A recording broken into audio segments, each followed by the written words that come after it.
අද මම හදාගන්න යන්නේ ෆයර් ජාර් චිලි ක්‍රෂ් එක. මේක මගේම රෙසිපි එකක්. අපේ ගෙදරින් මේක කාපු අය දන්නවා කොච්චර රසද කියලා.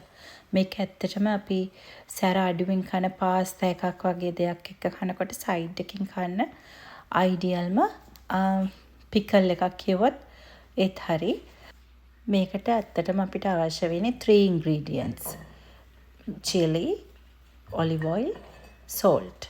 මේ තුනෙන් තමයි අපි මේ ජා එක අපි හදන්න යන්නේ. මෙතනදි මට ඕන වෙනවා හොඳ කොච්චි එක. ඇත්තටම මට නම් කොච්චි පොඩ්ඩයි තිබුණේ. හැබැයි මට හම්බ වෙච්ච ආමිරිස් එක ගොඩක් සැරයි. ගොඩක් සැර අමු මිරිස් කොච්චි වලින් හදන්න පුළුවන් නම් හොඳයි. මම සාමාන්‍ය මේක හදාගන්නේ කොච්චි භාගයයි අමු මිරිස් ඉතුරු භාගයෙන් තමයි හැදුවේ. ඒත් මට අද කොච්චි පොඩ්ඩයි තියෙන්නේ. ප්‍රශ්නයක් නැහැ. චිලි එක මගේ ගොඩක් සැර නිසා. අපි මේ විදිහට හොඳට මේක හොදගෙන වතුර පොඩ්ඩක්වත් නැති වෙනකම් හොඳට dry කරගන්න ඕනේ. මම නම් කරේ මේ වගේ ටී ටවල් එකක් උඩින් දාලා හොඳට පිහදලා ටික වෙලාවක් තියලා process කරන්න ගත්තා. මේ විදිහට මම මේකේ නැටි ටික කඩාගෙන භාජනයකට දාගන්නවා. දැන් තියෙන්නේ අපිට මේ මිරිස් ටික ක්‍රෂ් කරගන්න. මම බ්ලෙන්ඩ් එක තමයි යූස් කරේ. ඒකට ෆුඩ් ප්‍රොසෙසර් එකක් තියෙනවනම් ඒකට දාන්න පුළුවන්. මේ වගේ මිරිස් ටික දාලා පොඩි වෙලාවක් දැම්මහම මේක කුඩුවම කරගන්න එපා. මේ වගේ නිකන් පොඩි ක්‍රෂ් කරගන්නයි ඕන. කෑලි හිටින්න. මේ වගේ මම දැන් ඔක්කොම ටික ක්‍රෂ් කරගත්තා. දැන් අපිට ඕන වෙන්නේ මේකට සෝල්ට්. මම මෙතන ලුණු ග්‍රෑම් 250ක් ගත්තේ. මිරිස් ග්‍රෑම් 750කට.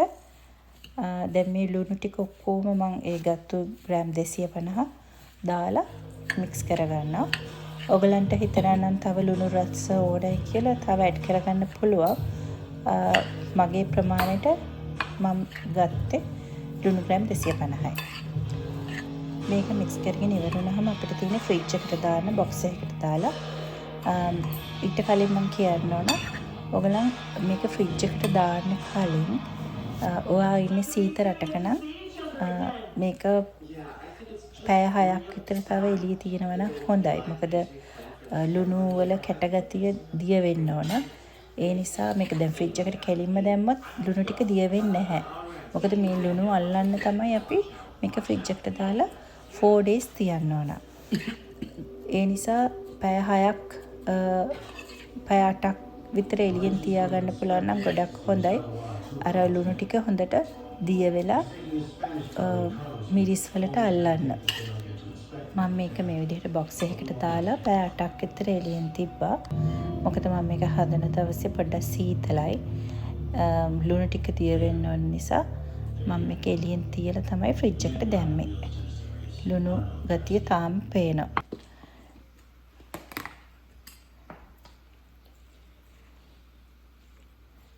දවස් 4ක් මම මේක ෆ්‍රිජ් එකෙන් තිබ්බා. දැන් දවස් 4කට පස්සේ මම මේක අරගෙන හොඳට කලවම් කරා. දැන් මේකේ ලුණු ටික හොඳට දිය වෙලා මිරිස් වලට ලුණු ටික අල්ලලා මම රහ බැලුවා. ඇත්තටම මට අවශ්‍ය ලුණු රස මේකේ තියෙනවා. ලුණු රස අඩු වෙන්නත් හොඳ නැහැ. ගොඩක් වැඩි වෙන්නත් හොඳ නැහැ. එහෙම නොතින් ඒකේ ටේස්ට් එක නැති වෙනවා. දැන් මම ඔයගලන්ට පෙන්නන්නම් කොච්චර වතුර ටිකක් මේකෙන් ආවද කියලා. මේ වගේ. මේක ගොඩක් සැරයි මේ මිරිස් වතුර ටික. ඒ හින්දා ඒක විසික් කර ගන්න ඕන. ඊට පස්සේ දැන් මම ඒ ප්‍රමාණය ජා එකකට දාන්න හැටි පෙන්නන්න යන්නේ. මේකට දැන් මම කියවනේ අපිට ඔලිව් ඔයිල් ඕන කියලා. මම ගත්තේ මේ ඔලිව් ඔයිල් එක ඕනම ඔලිව් ඔයිල් එකක් ගන්න. ඔයගලන්ට ඔලිව් ඔයිල් හොයාගන්න නැත්තම් වෙජිටබල් ඔයිල් වලත් කමක් නැහැ. ඔලිව් ඔයිල් ගන්න පුළුවන් නම් ගොඩක් හොඳයි. මොකද ඒකේ රසය හොඳ නිසා සහ ඒක ගොඩක් ඇඟට ගුණ නිසා. දැන් මේ විදිහට බෝතලේ පිරෙන්නම දාගන්න එපා. හොඳට බොටල් එක ඉඩ තියලා දාන්න. ඊට පස්සේ මේ විදිහට ඊට පස්සේ තමයි අපි ඔලිව් ඔයිල් ටික දාන්නේ. මොකද ඔලිව් ඔයිල් හොඳට ඇබ්සෝබ් කරගන්න ඕන මේ චිලි වලට. එතකොට තමයි මේක අපිට කල් තියාගන්න පුළුවන් සහ මේකේ හරිම රසය එන්නේ. මේක අපිට අවුරුද්දකට වඩා කාලයක් වුණත් ෆ්‍රිජ් එකේ දාලා කන්න පුළුවන්. මේ විදිහට දාලා ආපහු මම මේක හැන්දකින් ආයි ප්‍රෙස් කරා. මොකද චිලි වලට හොඳට ඔලිව් ඔයිල් අල්ලන්න ඕන. ඔයිල් ටිකක් වැඩි වෙන්න දාගත්තට ප්‍රශ්නයක් නැහැ. එතකොට අපිට හොඳට කල් තියාගන්න පුළුවන්.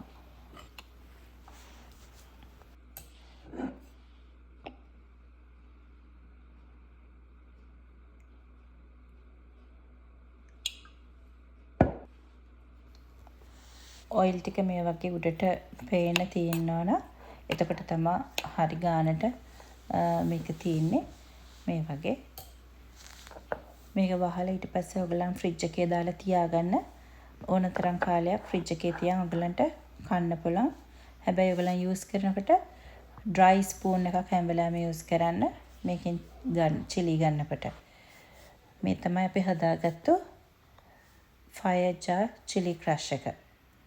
ඔයගලත් හදලා බලන්න. අනිවාර්යයෙන්ම මට කමෙන්ට් එකක් දාන්න. ඔයගල මේකට